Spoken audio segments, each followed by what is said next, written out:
He slammed the violation notice against my screen door so hard the frame rattled. My wife Deborah flinched behind me, one hand on her belly, the other gripping the door frame to stay steady. She was 36 weeks pregnant after 3 miscarriages in 5 years.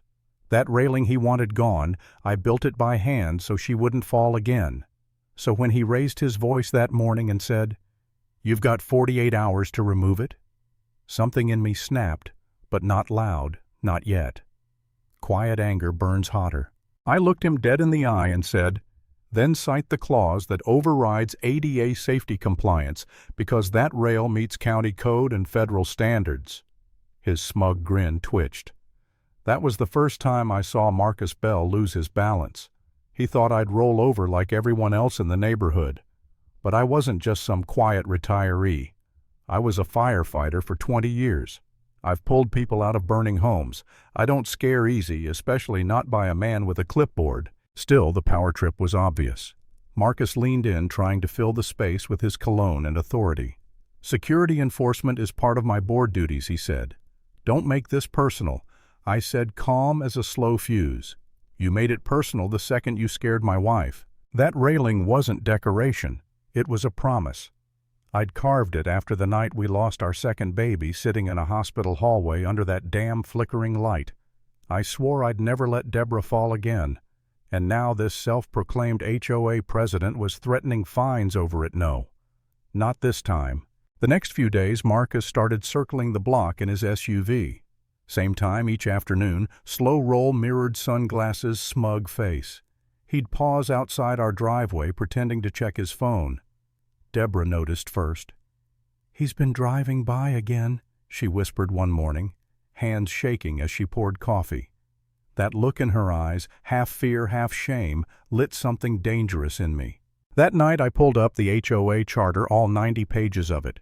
Highlighter, pen, notebook. I wasn't just angry, I was preparing for war. And like any fire, this one would need oxygen. So I started knocking on doors. First was the Garrison's retired couple, same story. Marcus had tried to cite them for installing a wheelchair ramp for his sister. Said it ruined the aesthetic cohesion. Then Daniela, 3 houses down, he fined her $100 because her recycling bin sat out for 20 extra minutes. No vote, no approval, just intimidation. It hit me this guy wasn't enforcing order.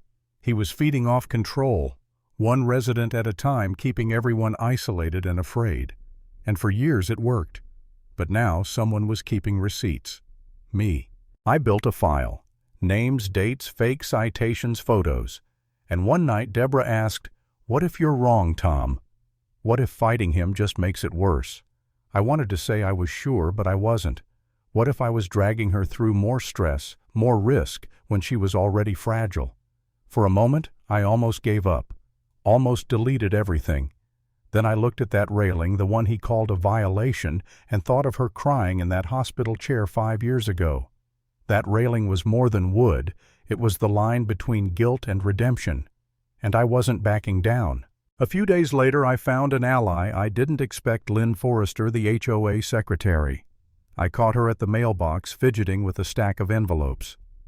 When I mentioned Marcus, she froze like a deer in headlights. "I can't talk about internal board matters," she whispered. "You're not supposed to let someone harass your neighbors either," I said. Her jaw tightened, and that's when she cracked just a little. "Marcus drafts citations himself," she admitted. "He keeps blank copies in his car so he can issue them on the spot. He ignores votes, says he's interpreting the rules." She hesitated, then added, "I have emails." I leaned in. "Keep them safe. You might need them." She didn't answer, but the guilt in her eyes told me she already had. For a few days, Marcus vanished. No SUV, no clipboard. But it didn't feel like peace. It felt like the silence before a storm. And it came fast. Deborah and I were walking around the community garden, slow steps, so she could stretch her legs. The air smelled like rosemary and sunlight. Then I heard tires on gravel. Marcus. He parked crooked storm toward us with his clipboard like it was a badge. "You were warned," he snapped. "Non-compliant modifications must be removed immediately." I stepped between him and Deborah. "You don't get to define what's compliant, Marcus. The board didn't even vote." "This falls under my enforcement jurisdiction," he said, puffing up. I kept my voice even. Your secretary disagrees, and she keeps your emails. That froze him for half a second. He blinked, then scowled. You're bluffing. Try me. Deborah tugged my arm. Tom, let's go. He's not worth it. But Marcus stepped forward. Too close. Then he raised his hand, not a punch, but a flat-palmed, condescending gesture. The kind men use when they want to make someone flinch. And she did. She actually flinched. Then I heard another voice, sharp as a whip. Touch her, and I'll drop you before you hit the mulch. Eric. Our son. Tan uniform shirt unbuttoned at the collar, duffel still slung over one shoulder. Just off the plane from Camp Pendleton. Marcus froze. Who the hell are you? Her son Eric said, jerking his chin toward Deborah. Marine Corps. You think being on some neighborhood board gives you the right to raise your hand at a pregnant woman? Silence. Marcus's face twitched, searching for words. Eric took one step closer. Where I come from, that's not enforcement. That's a dishonorable discharge. Marcus backed off, climbed into his SUV, and drove away slower than usual. Not out of pride, out of fear. Deborah broke down right there in the garden, shaking. Eric dropped his duffel, knelt beside her, asked if she was okay. And for the first time in weeks I felt something lift off my chest. Relief. But it didn't last. Because now it was personal. That night I laid out every photo, every statement, every fake fine. Eric poured coffee and said, "So what's next, Dad? Now we escalate."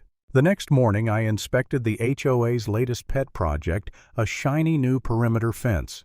Marcus bragged in the newsletter that it increased community value. What it actually did was violate half the safety codes in the book. I measured the gaps too wide, the posts shallow and cracked. I took photos, every angle time-stamped. Then I called an old contact, Frank Vasquez, a licensed inspector I'd trained years ago. He whistled when he saw the pictures. "That's a liability nightmare," he said. "Who signed off on it?" "Marcus Bell," I replied, personally. Then he's screwed. Exactly what I wanted to hear. That afternoon, Deborah handed me a folded note. Lynn dropped this off. It read, "No board vote held on the fence installation.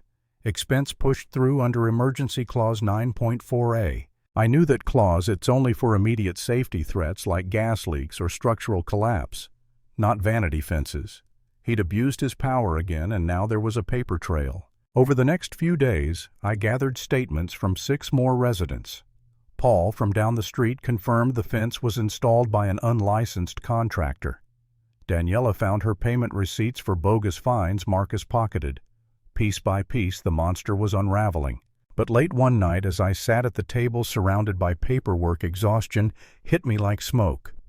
Deborah asleep down the hall, breathing soft. Eric gone to bed. Just me and the silence.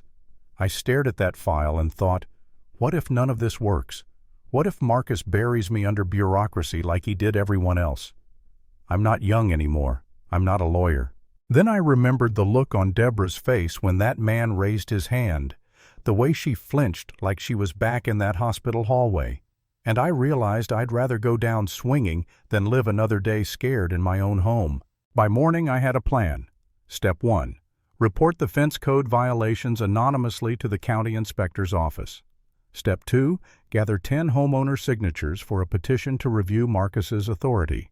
Step 3. Present everything publicly at the next HOA meeting. No secrets, no side deals, just sunlight.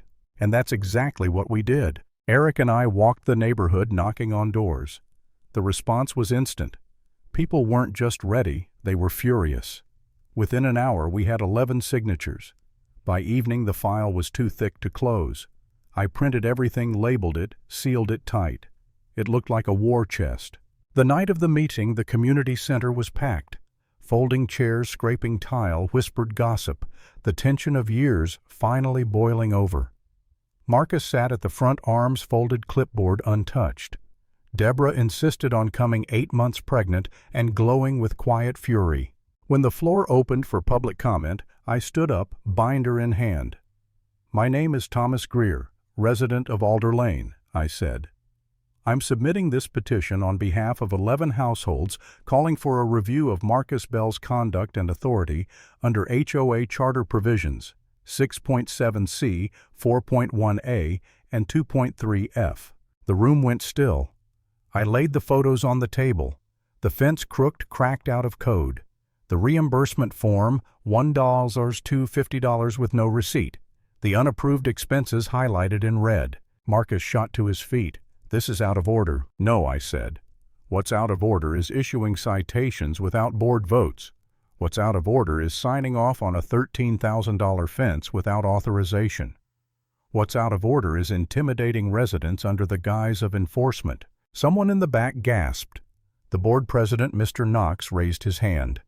"Mr. Bell, you'll refrain from speaking until this review is complete." Marcus glared at him. No one flinched. I looked around the room, met the eyes of every neighbor Marcus had ever bullied. This isn't about paint colors or landscaping. It's about safety, honesty, and the simple right to live without fear in your own damn neighborhood. When I sat down, Deborah reached for my hand. Eric exhaled beside me, muscles finally unclenched. Around us, whispers turned to murmurs, then to applause. Small, hesitant at first, then growing. Marcus didn't clap. He didn't even stand. He just stared straight ahead, realizing the authority he'd built on fear was gone. The fallout was immediate. The county confirmed the fence violations within 48 hours. An investigation opened. Lynn came forward with her emails, dozens of them. Proof Marcus manipulated votes, concealed spending, even reimbursed himself from HOA funds. The board called an emergency session. Marcus didn't show. 2 members resigned the same day. Within a week, there was a public vote. The motion: remove Marcus Bell from all HOA authority positions, effective immediately pending legal review. The result was unanimous. I didn't cheer. I didn't smile. I just stood at the back of the room, arms crossed, watching him pack up that stupid clipboard as if it were a shield. He didn't look at anyone, just walked out the door and kept going. And that's where I'll end it. Because victory doesn't always come with fireworks or speeches. Sometimes it's just silence, the kind that fills a place once ruled by fear, the kind that means peace finally won. If there's one thing I learned from all this, it's simple. Bullies only win when we stay quiet. The moment you speak up, you've already taken their power away.